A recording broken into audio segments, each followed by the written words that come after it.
Hello, good morning. Mabuhay. Magandang umaga sa inyong lahat. Tayo ngayon ay nandito sa may Arcovia, dito sa may Pasig City. So tayo ay papadyak papuntang Boso-Boso gamit itong ating folding bike.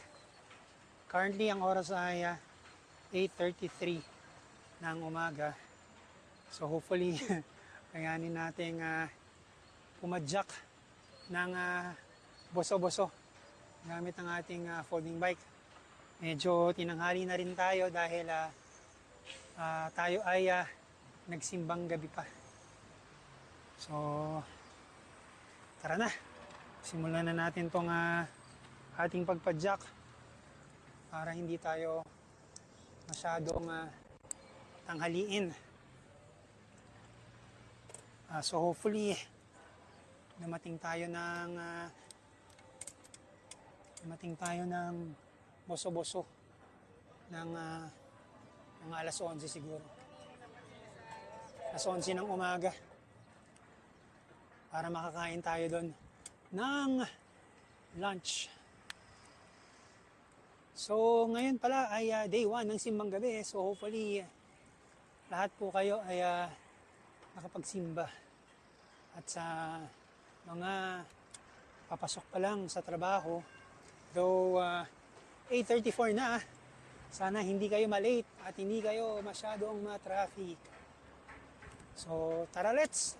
Tayo ay lumarga na. Papuntang Boso-Boso. Let's go!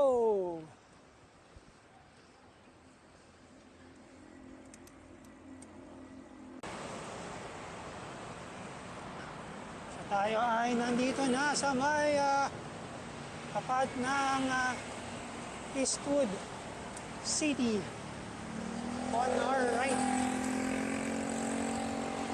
Makulimlim ang panahon. So hopefully stays that way para hindi mainit ang pag-ahon natin mamaya.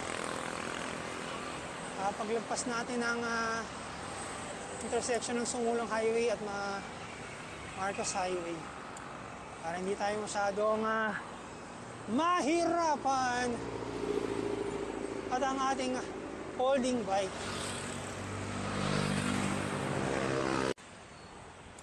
At tayo ay pakanan na ng Marikina City.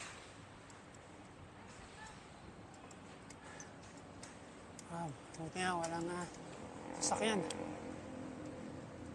ang ating pagkanan. Yan. So pag tinumbok mo tong kalsada na to, Riverbanks, Marikina Riverbanks.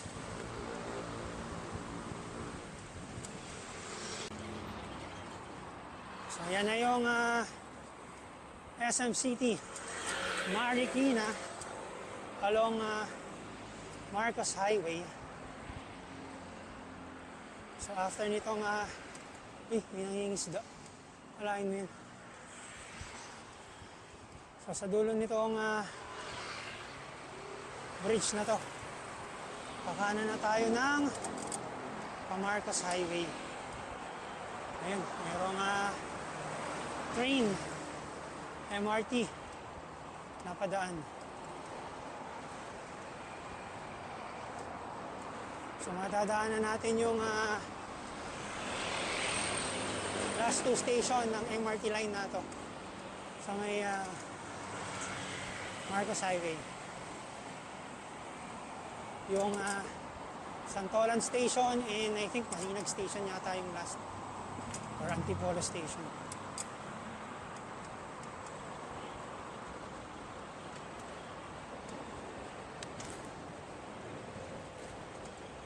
Tayo ay nasa Marcos Highway na.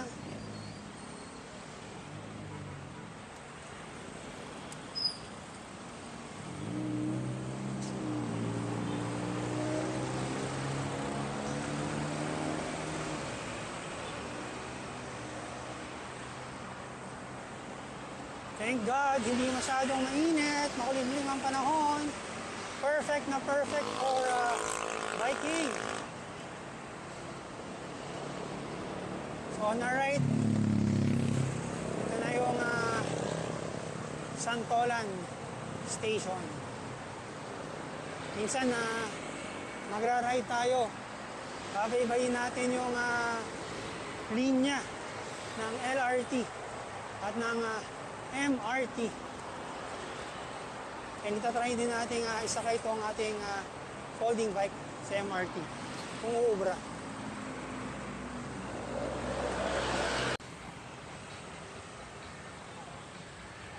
So patawid na tayo dito sa may intersection ng Marcos Highway at ng Sumulong Highway.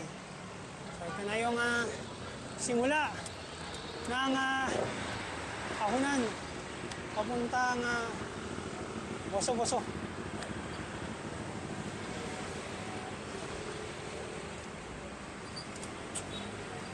Siguro from here to Boso-Boso baka less than 20 kilometers din. Hindi na natin matandaan. Tagal na rin natin hindi nakaka-jack going to Boso-Boso. And syempre, first time natin papajack gamit ang ating matinding folding bike na 1x7. Dito si Kuya. Okay. Habang ng pasahero si Kuya.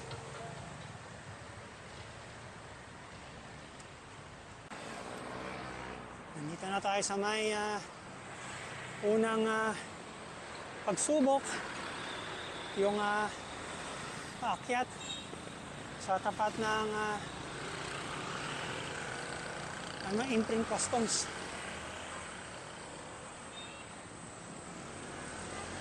Pwede na lang din talaga hindi mainit. Kaya swabe din yung swabe pa yung ating paghahon. Dami na palang electric vehicle dito na tricycle. So konti na lang.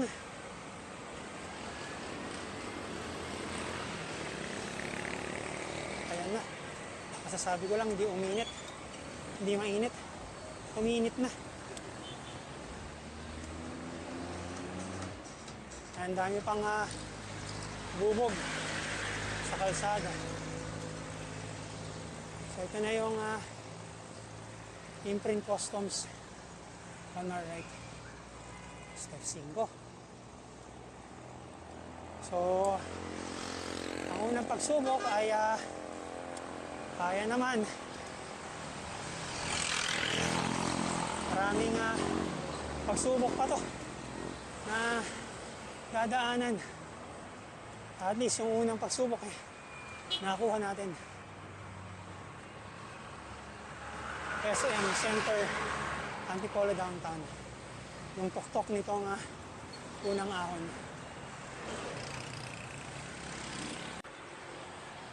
So ito na yung ikalawang pagsubok dito sa may tapat ng Rafael Realty at 102 Plaza. Buti na lang din yung mga unang mga climbs. Maiksi lang. Pero mamaya medyo merong mahaba-haba. Bago dumating ng Boso-Boso. So baka dun tayo talaga makapalaban. Dahil syempre, mamaya, paspag na tayo. Hindi tayong mabibitin dito. Mukhang mabibitin na tayo. Ayun. Itim. Ito kuya. Yan ang mahirap. Mabibitin tayo sa ahon. So ito pinagbigan tayo ni kuya. So ito na yung tok-tok ng second climb.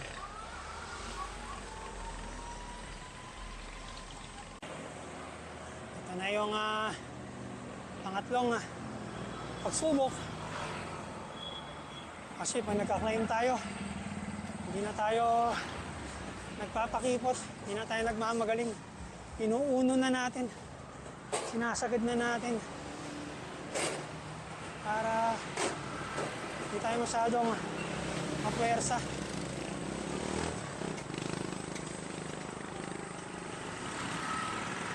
Ang hirap din kasi dito sa may Marilaki Highway, dito sa may bandang unahan, marami pang mga sasakyan.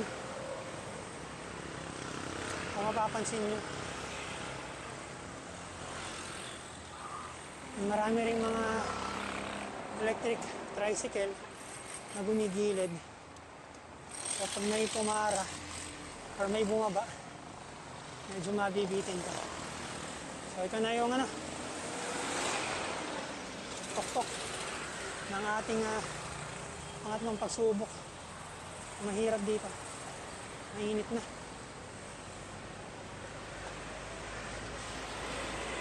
Nauna na natin si Kuya. Minsan-minsan dapat tayo na magbigay.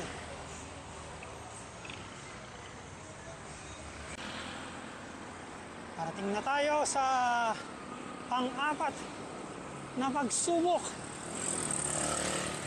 Dito na rin actually mag-start yung mga matitinding mga ahunan. Akyat ng boso-boso. So, una na uli tayo. Huwag na tayo magpatumpik-tumpik. So, ang oras ay 9:49 na ng umaga. Nag-start tayo dun sa may intersection ng Masinag at ng sumulong highway ng 9:15. So, 30 minutes na tayong bumabadyak. At ang oras ay 9:49 ng umaga. And then, tayo ay nakaka 40.72 kilometers na. So baka maka 100 din tayo ng balikan. So hopefully dumating tayo doon ng kaya natin dumating doon ng before 11.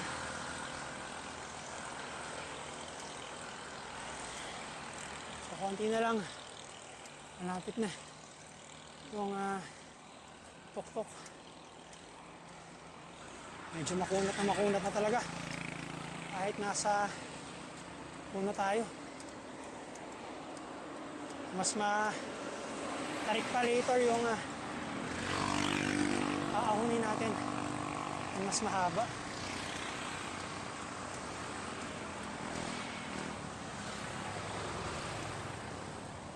So konti na lang. Sa taas na tayo.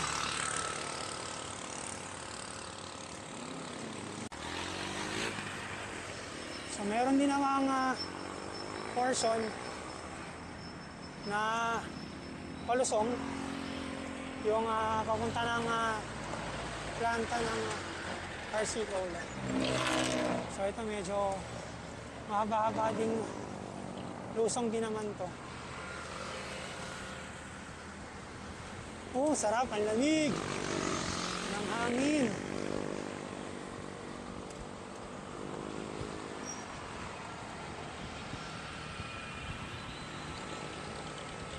Ingat-ingat lang tayo at baka biglang huminto ang jeep. Sa right natin, may bundok na.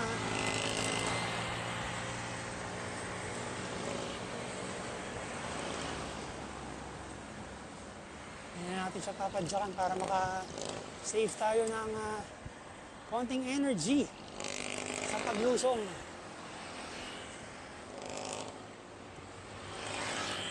So after nitong flat, meron pang konting lusong. And after nyan, ayan na, puro ahon na. Yung papadyakan natin.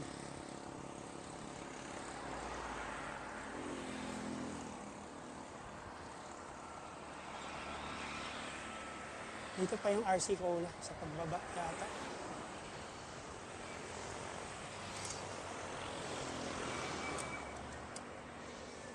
Ito na siguro yung huling lusong natin. Or second to the last lusong bago tayo makarating ng Boso-Boso. So ito na yung RC Cola.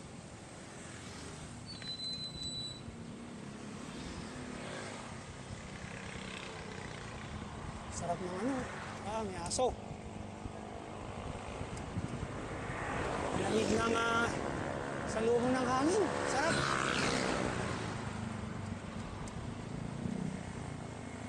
Kilometer 28 para dito.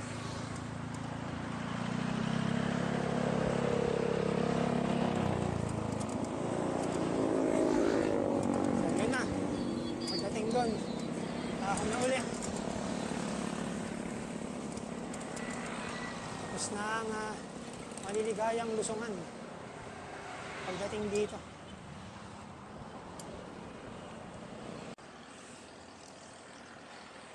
Ay, sorry. Oo. Ito na, nandito na tayo sa may part na mahaba yung ahon. Hindi pa natin mabangga si Kuya. Hindi natin napansin, nasa likod siya. Ahon daw pala to. Oh. Galing. Ito pa si Kuya, palusong na. Mahaba-haba na to.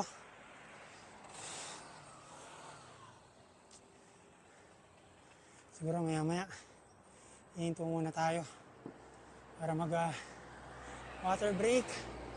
Sandali. Dahil yung pagliko na yun, yung bend na yun, medyo matarik yun eh.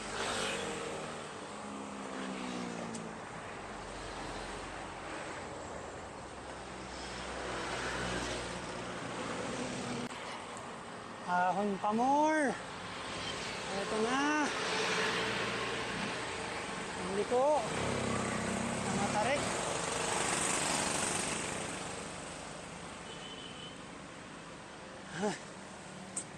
Wala nang maahon. Dahil tanghali na.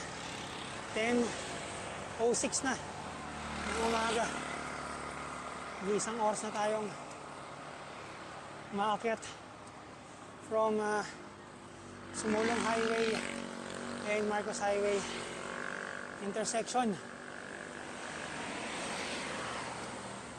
So mukha namang makuha natin yung target natin na at least before 11 tayo dumating. Grabe oh. Grabe ang grabe itong liko na ito oh.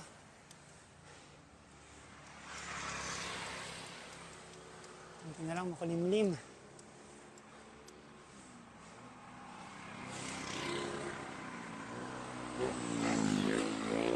Malayo pa. Malayo pa. Malayo pa tong ahon na to. Yung pa, may isa pang liko doon.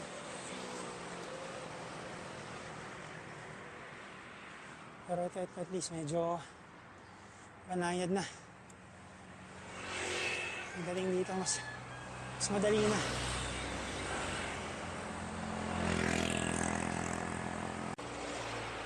Konti pa.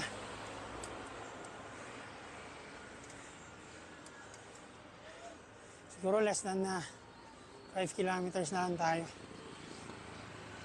from Boso-Boso. 5 kilometers of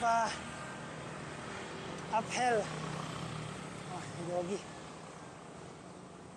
Ay, nako. Konti pa, girl.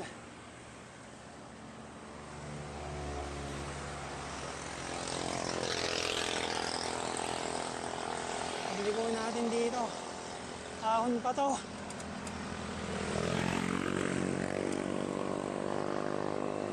Great.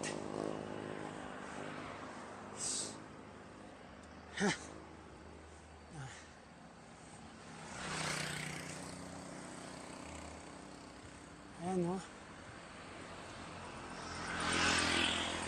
Paakyat pa rin doon. Pero pagdating doon yata medyo ano na doon, recovery na. Pagdating doon.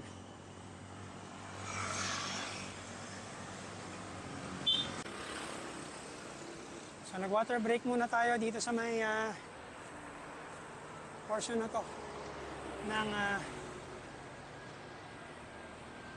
Marilake. Pahinga muna tayo. Medyo mahaba-haba na yung naaahon natin.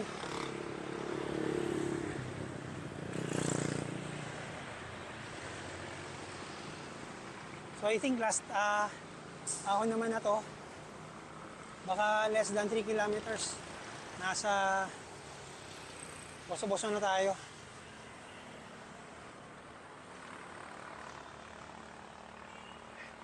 Buti na lang talaga hindi mainit, cloudy ang weather.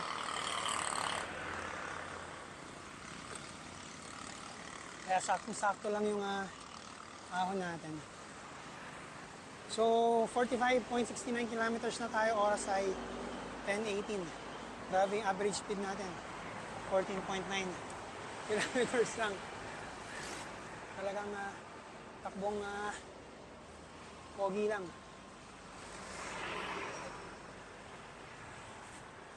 So, maya-maya alis na rin tayo. Okay na tong tubig natin. Inom natin. Pahinga lang tayo ng mga 2 minutes pa. Then tayo ay nalarga na. Hopefully, 10:45 siguro kaya nating makarating doon.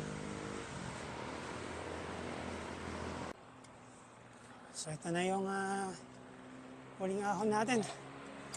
Yeah, less than 1 kilometer siguro, nandun na tayo. Sabo-sabo-sabo. 10:30 siguro, kaya na natin dumating doon. So ang biyahe natin from intersection ng Sumulong Highway at Masinag. Grabe, inabot din ng 1 hour and 15 minutes ng naka-folding bike. Grabe.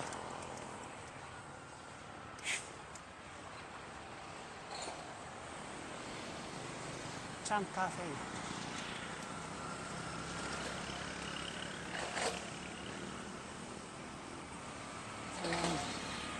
Pagkurbada natin dito, ito na yung arko ng Marikina Watershed.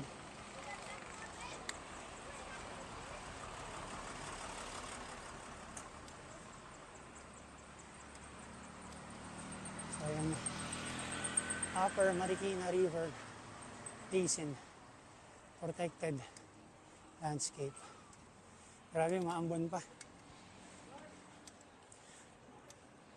Hopefully, huwag naman umulan. Okay lang yung ambon-ambon. Basta wala nang ulanan. So ito, lusong na to. Papuntang Shell Boso-Boso. Yehey!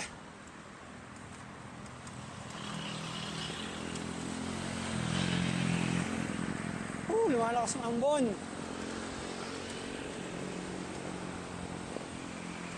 Ayun na lang, nandito na tayo, malapit na.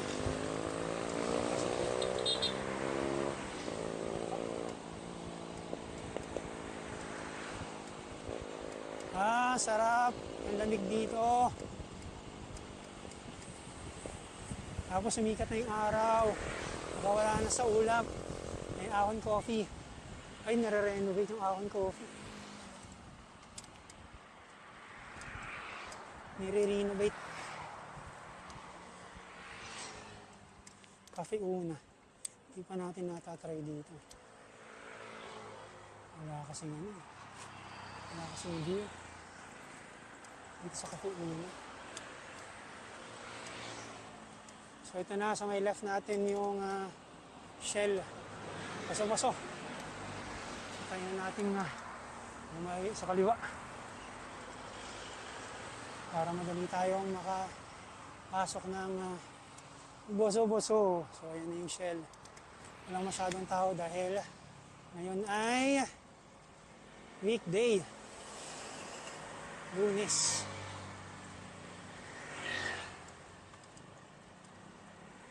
Park lang tayo. Pasok!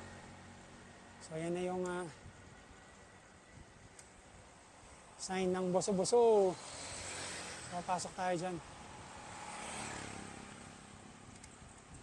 Finally, 10:28. Tayo po nakarating. Boso-boso.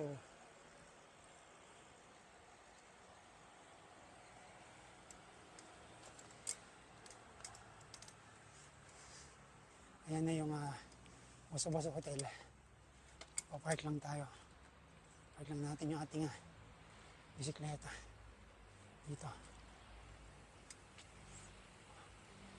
We are here.